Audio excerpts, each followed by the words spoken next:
Thank you. Mr. Chris Waller, Mayor's board members, Brother Pat, Mayor's brothers, administrators, faculty, and staff, parents, grandparents, guests, and of course the graduates of the class of 2013. At the baccalaureate mass last night, honorary diplomas were presented to 72 graduates who successfully parented a member of the class of 2013. Brother Pat and I apologize that the following Mayor's graduates and their student graduates were inadvertently left off the list. We extend our congratulations and will send an honorary diploma to the following graduates: Kevin Brogan and Caitlin Brogan, Thomas Campbell and Margaret Campbell, Kevin Germino and Nicole Germino, William Lundy and Margaret Lundy, Charles Peters and Andrew Quick, Richard Temple and Rebecca Temple, Edward Toohey and Mary Claire Toohey. Congratulations and thanks for passing on the Mayor's legacy.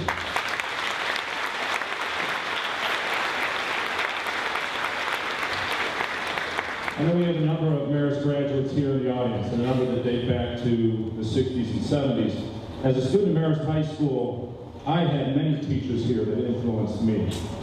Brother Frank Kelly, Brother Ron Herbatic, they helped us explore our faith in such unique ways. Brother Jerry Doherty, who got us excited about learning in our American Legal Systems class. And Brother Rich Grenier, who taught me so much more than economics, and who continues to support Marist students well into his 70th year. These are just a few of the faculty members who inspired me. So much of that, I think, continues here today at Marist. So all those faculty and staff members who work tirelessly to inspire our students, I thank you, and I ask you to please stand and be recognized at this time. All faculty members, please stand and be recognized at this time.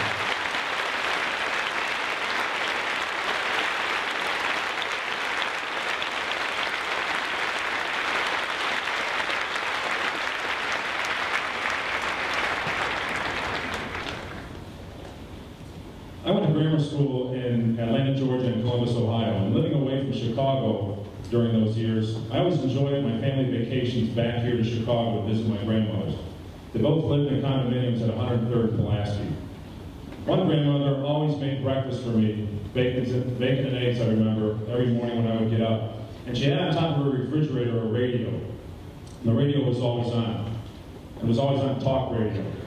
And there was this iconic personality, this person that I got to hear over the years of going to vacation at her condo. It was a distinct voice, a man who many of you parents, maybe grandparents would know. I'm not sure if you graduates would know. A man named Paul Harvey. Paul Harvey had an award-winning program that was called The Rest of the Story. So he didn't just tell you about news, he told you about specific facts about stories that you may not have known otherwise. And he always ended it with, and now you know the rest of the story. Well, approximately 2 weeks ago, seniors were right here in the gym, and we had a senior awards night. And we celebrated so many awards, so many stories. There were academic experts, athletic standouts, unbelievable performances right up here on the stage. I guess you could call these people heroes of the senior class. But I think there's more to this story. There's graduates who have accomplished things who are sitting out here today who weren't recognized. And I'd just like to name a few of those. Without using names, there's a student who's sitting out here who took care of a sick mother, taking her to doctor's appointments, filling her medicines, helping her around the house, and acting like an adult before he really should be. He's a hero. Those among this class who have lost significant people in their lives during their high school years, you came to school every day, you put a smile on your face, even though the hole in your heart seemed like it would never close. Yes, you inspire us as heroes as well. Sitting right out here, a victim of physical, emotional, and verbal abuse, who shares her story with others in the hopes that they won't have to suffer like she did. Yes, that's a true hero. A student who, as a young boy in elementary school, overheard his teacher tell his mom that he would never read and probably would never graduate from high school. You know who you are. You should feel proud. Not only are you graduating from high school, you're on your way to a four-year college of your choice. You too are a hero. A girl who recently, despite the flooding of her house and her community, took a boat around her neighborhood to help others. There's a hero. The girl who traveled to Africa to work with orphans, and the young man who felt the separation from his dad, who was away in Afghanistan. You're both heroes. Those students who could not participate in after-school activities because they had to work, sometimes 2 jobs, not just to help with tuition, but to assist their families in paying monthly bills. You too are all heroes. Each of you sitting here has a story. Each of you sitting here is a winner, is a hero, and now you know the rest of the story. As graduates, you're off to college, and you're in that pursuit of your dreams.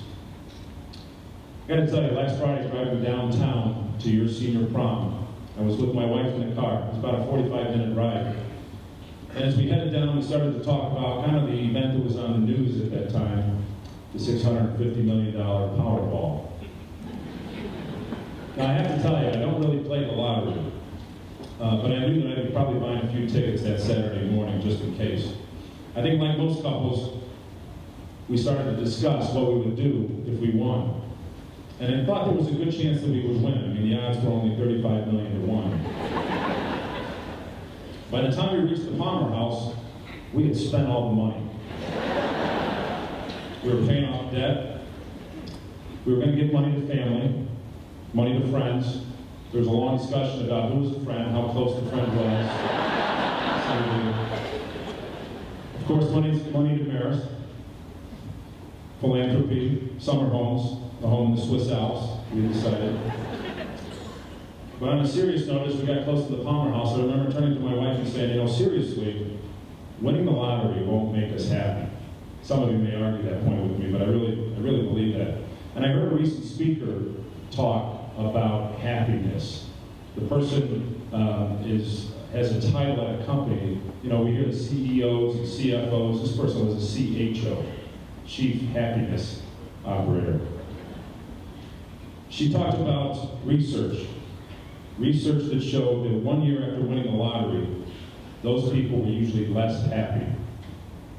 And the inverse was true. She said people who had lost a limb or lost their eyesight seemed to be happier than they were before.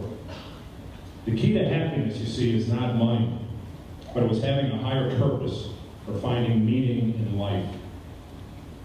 Graduates, I hope we've helped you down this path. Brother Pat said it last night.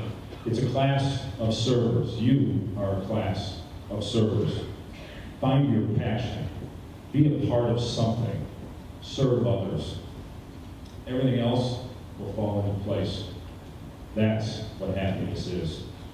I wish you the best of luck. We'll miss you. Thank you.